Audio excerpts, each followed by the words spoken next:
Effectivement, mon parcours, il est parcours de musicien, enfant de musicien. Il s'est passé beaucoup de choses depuis mon enfance, quoi. Ça veut dire que j'ai appris les instruments de musique les uns après les autres grâce à mes parents. Et petit à petit, bon, bah, concert, musicien, donc plateau, concert. Ce qui m'a entraîné à créer mon propre lieu et différentes actions culturelles, c'est que en tant que musicien sur scène, on n'avait jamais le son à l'époque. Il y avait toujours des sonorisateurs assez pénibles, c'était très rare de tomber sur un bon. Donc je me suis dit, je vais apprendre le son, je vais apprendre les techniques du son. De fil en aiguille, je suis devenu donc ingénieur du son. J'ai travaillé sur beaucoup de projets. J'ai toujours eu envie de faire venir une programmation particulière, comment dire, d'un goût musical spécial. J'ai toujours eu envie d'organiser des concerts. Et les années 2000, je les trouvais bien tristes au niveau programmation. Au niveau club de jazz en France, il y a quelques trucs, effectivement. Le Sunset, le Mandala à Toulouse, l'Ajmi à Avignon. Et il y avait quelque chose qui me dérangeait depuis toujours, puisque j'ai vu ces lieux. Voilà, c'est le côté guindé du jazz. Le côté guindé du jazz qui fait que on a mis une cravate au jazz quelque part, quoi. On l'a un petit peu étriqué dans un truc surfait, un peu pour moi. À savoir que le jazz, au départ, c'est la fête. C'est les chants de coton, c'est les gens qui chantaient pour ne pas penser à la misère. C'est donc un esprit de fête et de transcender une galère, quoi, quelque part. Et le jazz dans les clubs il y avait la fête, quoi. On allait dans les clubs de jazz un peu partout dans le monde, aux États-Unis comme en France ou en Angleterre. Il y avait une ambiance très chaleureuse, festive, l'improvisation, quoi. C'est comme la vie, quelque part. Donc voilà, le Jazz and Jam représente cet état d'esprit-là, un endroit où il se passe de la musique, où on conserve un état d'esprit d'accueil, de participatif je vais dire même de complicité avec les artistes. Après, autour de ce lieu, le Jazz and Jam, il fallait créer un lieu de convivialité. Donc effectivement, petite restauration sympathique pas chère, un bar, un petit salon où on a l'écran qui projette le concert dans la salle d'à côté pour pas déranger le concert dans la petite salle où nous sommes d'ailleurs. Voilà, donc ce lieu a eu plein de frasques, plein d'artistes. On peut citer les noms qui sont passés ici. Il y a eu quelque chose d'électable. Il y a eu Jean-Marc Padovani, entre autres avec Philippe Léoger en duo. On a eu Jean-Marc Padovani quintette avec François Lezo, Monino à la basse, des belles choses. Magali Pietri, délectable de chanteuse française qui a été choriste chez Nino Ferrer, qui a eu un grand parcours. Elle a été chanteuse dans le Big Band de jazz de Toulouse. Leïla Martial, qui est en train de grimper sur Marciac et dans toute la France, qui vend son disque comme des petits pains. Une jeune élève de Marciac de 25 ans et amie qui fait un jazz délectable avec les musiciens de Post-Image. Donc voilà, ils ont créé un univers très magique. On a eu un tribute to Weather Report fantastique avec des musiciens mémorables comme Pierre-Alain Tocagnier, Thibaut Dufoy, pianiste, Laurent Coulondre, Sylvain Del Campo. En fait, ici, c'est devenu une station de production.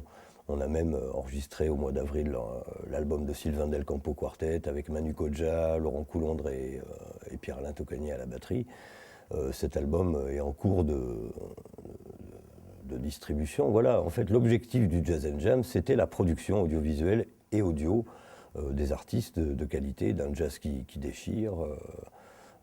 Voilà, une espèce de quête à un ensemble technique autour d'une musique de qualité pour la montrer, pour la diffuser. Voilà, l'objectif était là, et créer des DVD, des événements visuels finalement. C'est qu'au travers de tous ces petits concerts, après on a décidé la première année de faire un festival. On a organisé donc le RCI Jazz Festival en 2011 avec Jackie Terrasson, Gary Willis, Post-Image et plein d'artistes régionaux, Gustave Quartet, Thibaut Dufoy aussi trio, etc. Pas mal d'artistes de la scène toulousaine montante en ce moment.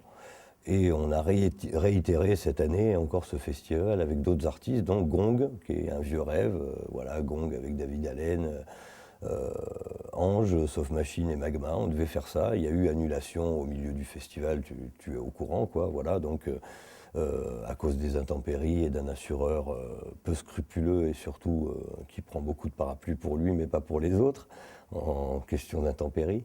Donc on est sur un échec financier assez important. C'est pas la peine de dire les chiffres, sinon il y en a qui vont avoir les poils. Voilà, c'est pas si important que ça, mais bon, finalement, on est en train, là, avec tout un tas de démarches auprès des créanciers, de créer une attente, donc de nous tenir à flot pour ne pas déposer bilan, redressement judiciaire et tout y quanti, parce qu'on a créé un buzz assez important. Ça a beaucoup plu aux gens, cet événement avec Gong et Ange, c'était bien ficelé, c'était un joli site, c'est un coup de pas de chance, voilà, un coup des foudres du ciel, peut-être, sur mon dos, peut-être trop d'orgueil, je ne sais pas. En attendant, le projet était déjà envoyé. Pourquoi ces têtes d'affiche aussi pour les filmer, pour faire des images pour eux, pour pouvoir rentrer dans la prod un petit peu plus précisément au niveau de l'audiovisuel.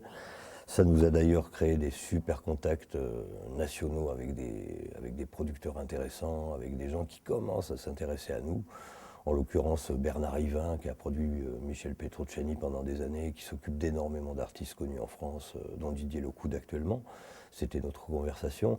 On commence à devenir assez proche au niveau de la communication téléphonique. Ça devient presque comme si on se connaissait depuis 20 ans. Il y a un vrai buzz qui s'est créé au niveau du public. On a un réseau et un listing énorme de personnes qui ont beaucoup aimé ce qu'on a fait, donc qui suivront. Donc effectivement, l'aventure n'est pas terminée. On va partir d'Hercé, effectivement, certainement en faisant une fête d'adieu. On va partir d'Hercé, non pas démoli par cet échec de festival, parce que c'est une leçon de vie. Ça nous a appris beaucoup de choses au niveau de la régie d'un spectacle, au niveau des garanties financières, au niveau de la manière de travailler sans filet que je reprendrai peut-être plus, c'est-à-dire non subventionné ou très peu. Et on part aussi pour cette raison, c'est parce qu'il n'y a pas de vrai deal avec le conseil général, il n'y a pas de vrai deal en essayant, ça fait 10 ans que j'organise des trucs ici, je suis trop a priori un électron libre donc je suis trop un électron libre avec une manière de penser très autonome et j'ai pas envie de rentrer dans le cadre, dans le protocole. J'ai pas du tout envie de ça. Pour que ça reste sincère et d'éthique, j'ai pas du tout envie d'être affilié finalement à quelque chose. Donc là, on est sur un autre projet, dans les PO, à côté de Perpignan, sur Elne exactement, pour construire une salle de spectacle. Notre salle de spectacle, c'est-à-dire avec une acoustique étudiée, financée par chance par des proches, donc sur un terrain très très bien placé où la zone démographique, on parle de commerce par rapport à l'activité, ici c'est néant total. On a eu le plus gros concert avec Don Biliez et sa formation, il y a eu 150 personnes, 160 personnes, et la moyenne c'est 60, 80, 40 et des fois 15, 10 personnes. On peut décemment pas tenir, moi je mets de ma poche à chaque concert, ma compagne aussi, ça coûte de l'argent, ça n'en rapporte jamais. Donc l'association n'a pas de trésorerie, n'a pas de facilité départementale, donc on n'a aucune raison de rester ici, étant donné que la démographie publique est trop petite. Donc l'aventure continue ailleurs, ça prendra un petit peu de temps.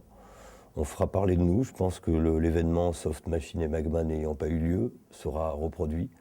Les producteurs sont d'accord, on est en train de mettre ça en place, mais il n'y a pas de date définie parce que c'est une logistique d'une association endettée. Donc la logistique est pénalisée par le manque de fonds pour pouvoir reproduire l'événement, mais on a un avoir auprès des producteurs. Et un avoir auprès d'autres, ça a fait du buzz, voilà, du buzz dans toute l'Europe, puisqu'on a eu des gens de Finlande, d'Angleterre, d'Allemagne, d'Espagne, d'Italie, même de Moscou, même des gens de Moscou qui sont venus. C'est assez impressionnant, ils ont pris leur billet de train, ils sont venus en stop jusqu'ici, après, depuis Toulouse. C'est des gens qui suivent Magma partout, donc il y a eu un engouement particulier, et à savoir quand même sur l'ensemble des billets réservés d'avance, il y a une bonne partie des gens quand même sympathiques qui ont refusé d'être remboursés. Des artistes qui dégrèvent de leurs dettes pour qu'on puisse rester à flot. Donc ça veut dire continuons. Voilà, il y a plein de petits signes sympathiques, des très très bons contacts de production. On ne peut pas s'arrêter là. Voilà. Donc le projet n'est pas fini. Il est en balbutiement vers une autre direction euh, qui risque d'être beaucoup plus constructive et lucrative. Donc afin de pouvoir salarier des gens dans l'association, on n'est que deux à avoir créé tout ça. Voilà, trois on va dire, puisque Sylvain était là au départ. Sylvain Garcia, qui était le premier trésorier et gestionnaire de l'asso, et régisseur. Il était cette fois-ci régisseur uniquement, il est cadreur régulièrement. On a une équipe sympathique qui commence à graviter autour de nous, deux techniciens patentés. Au niveau audiovisuel, c'est surtout une équipe comme ça que je voulais créer, et des prestataires techniques autour de très bonne qualité, avec un engouement génial. Bernie, donc Bernard Prévost, qui est un ingé son de la région de Montauban, qui est extraordinaire. Mathieu Leroux, ingé son connu pour ses talents de Marseille et un peu partout. Il fait Jazz Amio en régie retour. Voilà. Après, Régis Cani, qui est artiste et cadreur et réalisateur à la fois, régisseur technique vidéo. Il y a beaucoup de gens qui s'intéressent à notre projet, beaucoup de gens avec beaucoup de bénévolat, donc beaucoup d'engouement gratuit et désintéressé. Et je crois qu'il a fallu tout ce temps et ces échecs pour commencer à constituer une équipe qui s'appelle une équipe solide, qui va suivre une idée partout où elle sera. Je vois bien ce que ses partenaires ont dit, ses amis ont dit. Après l'échec, c'est pas grave, l'idée était bonne, c'était bien fait, il manque plus grand chose pour qu'on y arrive. Voilà, on est parti sur ça, sur une autre histoire au bord de la mer. Voilà, le Jazz and Jam s'exporte auprès des cocotiers et des premiers orangers de la côte qui se transforment en Afrique du Nord bientôt, tellement il fait chaud. 300 jours de soleil par an pour faire des concerts sans chapiteau.